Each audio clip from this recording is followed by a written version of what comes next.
Iranian തുറമുഖങ്ങളിൽ പ്രവേശിക്കുകയോ പുറത്തു കടക്കുകയോ ചെയ്യുന്ന കപ്പലുകൾക്ക് ഉപരോധം ഏർപ്പെടുത്താനുള്ള US നീക്കം കടൽ കൊള്ളയാണെന്ന് ഇറാൻ സായുധ സേന. ഇറാനിയൻ തുറമുഖങ്ങൾക്ക് നേരെ ആക്രമണമുണ്ടായാൽ ഗൾഫിലോ ഒമാൻ ഉൾക്കടലിലോ ഒരു തുറമുഖവും സുരക്ഷിതമായിരിക്കില്ലെന്നും IRGC വക്താവ് മുന്നറിയിപ്പ് നൽകി. ഇറാനിയൻ തുറമുഖങ്ങളിൽ പ്രവേശിക്കുകയോ പുറത്തു പോവുകയോ ചെയ്യുന്ന എല്ലാ രാജ്യങ്ങളുടെയും കപ്പലുകൾക്കെതിരെ ഈ ഉപരോധം നിഷ്പക്ഷമായി നടപ്പിലാക്കും.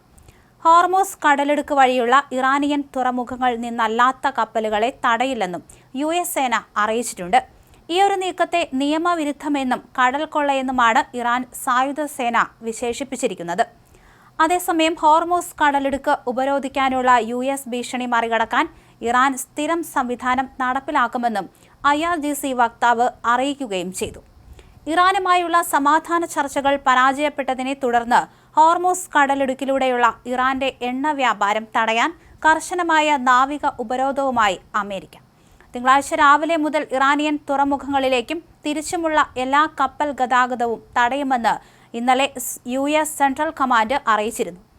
ആഗോള എണ്ണ വ്യാപാരത്തിന്റെ 1/5 കടന്നുപോകുന്ന തന്ത്രപ്രധാനമായ ഹോർമൂസ് കടലിടുക്കിൽ ഉപരോധം വരുന്നത് വരും ദിവസങ്ങളിൽ ലോക സമ്പദ് വ്യവസ്ഥയെ വലിയ തോതിൽ ബാധിക്കാൻ സാധ്യതയുണ്ട്.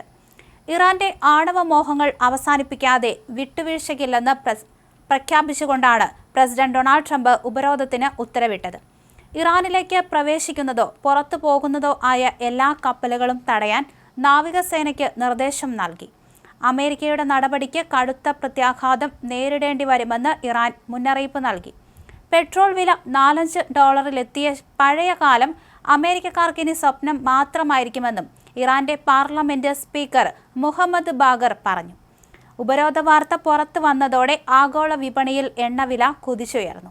ക്രൂഡ് ഓയിൽ വില 8% വർദ്ധിച്ച് ബാരലിന് $104 പാകിസ്ഥാനിൽ വെച്ച് വൈസ് പ്രസിഡന്റ് JD വാൻസിന്റെ നേതൃത്വത്തിൽ ഇറാനുമായി നടത്തിയ ചർച്ചകൾ പരാജയപ്പെട്ടതാണ് വീണ്ടും സംഘർഷത്തിലേക്ക് വഴിമാറിയത്. ഇതര രാജ്യങ്ങളിലെ തുറമുഖങ്ങളിലേക്ക് പോകുന്ന കപ്പലുകളെ തടയില്ലെങ്കിലും ഇറാന്റെ എണ്ണ വാങ്ങുന്നവർക്കെതിരെ കർശന നടപടി ഉണ്ടാകുമെന്ന് US ഡിപ്പാർട്ട്മെന്റ് ഓഫ് ജസ്റ്റിസ് വ്യക്തമാക്കി.